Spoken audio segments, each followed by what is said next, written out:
Guyane, actualité. Bienvenue dans le plus grand parc attractif de Guadeloupe à Sainte-Anne, Karukéraland. Le parc Karukoko vous accueille pour des moments de détente, de sensations, de confort et de formidables moments conviviaux.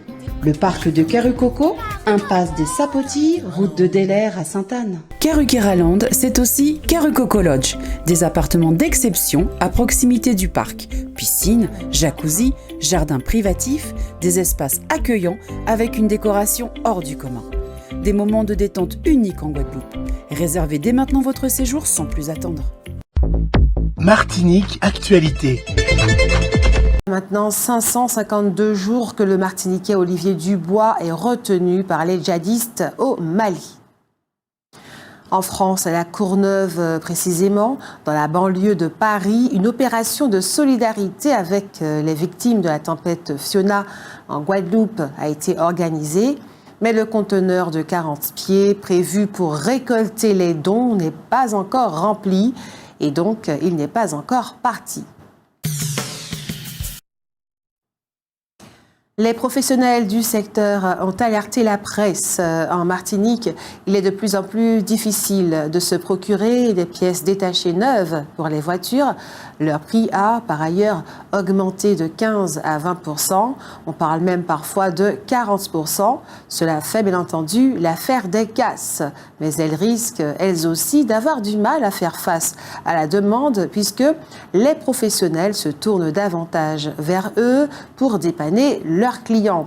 Le prix d'une pièce à la casse est d'environ 25 à 30% de moins qu'une pièce neuve. S'il a plu partout en Martinique hier mardi, ce sont de véritables orages qui se sont abattus sur le nord Atlantique et notamment à Trinité et à Sainte-Marie sans pour autant provoquer des dégâts significatifs. Le préfet de la Martinique a reconnu par arrêté publié le 30 septembre 2022 comme sinistrées les productions agricoles de toutes les communes de la Martinique, hormis Saint-Pierre et Font-Saint-Denis, suite à la sécheresse d'août 2021 à mai 2022. Les pertes de récolte sont reconnues pour les productions suivantes: production maraîchère et vivrière, arboriculture, prairies, bananes, canne à sucre, apiculture. La direction de l'alimentation, de l'agriculture et de la forêt d'AF informe les producteurs concernés que les demandes d'indemnisation doivent être complétées à l'aide des formulaires de déclaration de dommages agricoles disponibles sur le site internet de la DAF et déposées au plus tard le 14 novembre à la DAF, Jardin des Clieux à Fort-de-France.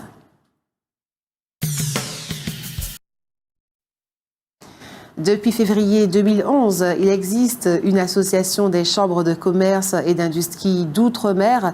Elle a pour objectif de favoriser le dialogue entre les chambres de commerce des îles de Guadeloupe, Martinique, Guyane, Mayotte, La Réunion, Nouvelle-Calédonie, Polynésie française, Saint-Barthélemy, Saint-Martin, Saint-Pierre-et-Miquelon, Wallis et Futuna. Sa présidence vient d'être confiée à un Réunionnais. Il succède à une Guyanaise. Dans le nouveau bureau, il n'y a ni Martiniquais ni Guadeloupéens. La Miss France 2022 s'appelle Diane Leir. C'est donc elle qui devait représenter la France au concours de Miss Univers, mais elle y a renoncé pour des raisons personnelles. Manque de temps, manque de préparation. C'est donc sa première dauphine qui représentera la France à ce concours. Or, il se trouve que la première dauphine de Miss France 2022 est la Martiniquaise Floriane Bascou. C'est donc elle qui participera à ce concours. Notons que la France sera représentée par Clémence Bottineau, Miss Guadeloupe, au concours de Miss Monde. Il fut un temps où les Antilles fournissaient la France en sportifs de haut niveau. Serait-ce que désormais, elles lui fournissent essentiellement des Miss de beauté. Un homme de 30 ans, actuellement en prison, mais qui avait obtenu une permission de 24 heures, a été arrêté au cours d'un contrôle douanier pendant sa permission. Il était en possession d'un revolver et de drogue. Concernant le revolver, il affirme que c'est parce qu'il se sentait en danger.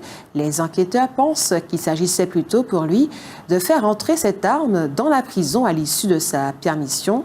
Il a été condamné à 3 ans de prison ferme avec maintien en détention et 1 100 € d'amende douanière. La cybersécurité, voici un mot que l'on entend de plus en plus, en même temps que l'on observe que de plus en plus d'entreprises en Martinique sont victimes d'attaques de leurs systèmes informatiques, ce que l'on appelle les cyberattaques. Pas étonnant dès lors qu'il ait été créé ici une licence cybersécurité pour procurer à la Martinique les professionnels dont elle a besoin pour s'opposer à ces cyberattaques. Le parc naturel marin de Martinique a lancé une réflexion sur la plaisance en Martinique.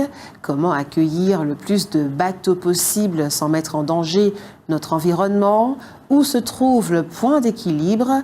Telle est la question à laquelle il faut donner une réponse dans les plus brefs délais. Il y a aujourd'hui environ 2300 places dans les ports de plaisance, marinas et zones de mouillage en Martinique. Et il y a des projets en cours de création de zones de mouillage organisées à Saint-Pierre, aux Trois-Îlets, des projets qui ne font pas l'unanimité.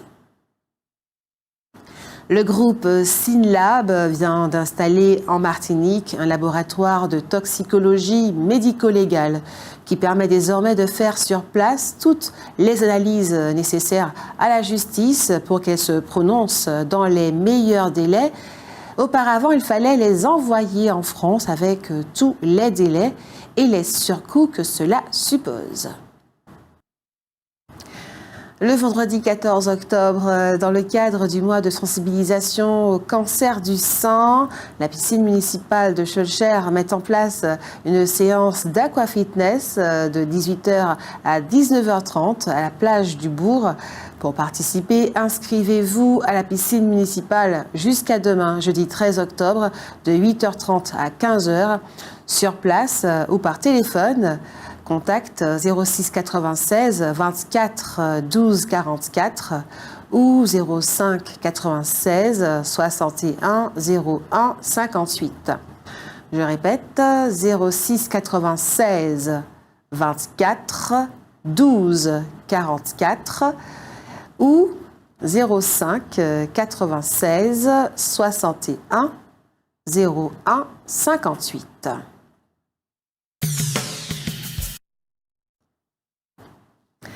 Et pour terminer ce journal local de l'après-midi, Bernard Edouard, le président du MEDEF, semble particulièrement attentif à faire en sorte que des formations soient mises en place pour accompagner la véritable révolution numérique que l'on observe actuellement, en Martinique comme ailleurs.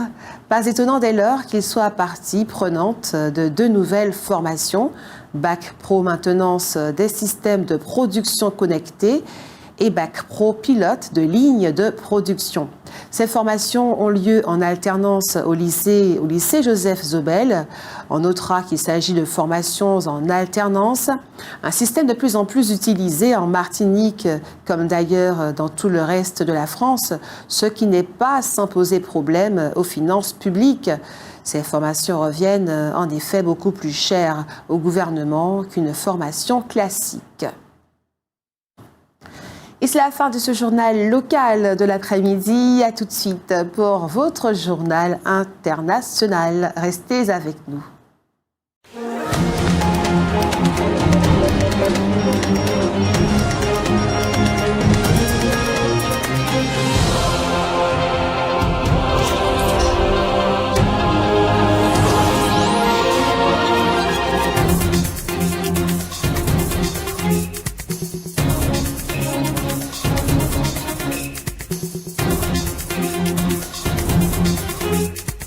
outremernews.fr, le site de l'actualité outre-mer, 24 heures sur 24 et 7 jours sur 7. Retrouvez la chaîne Outremer News sur YouTube.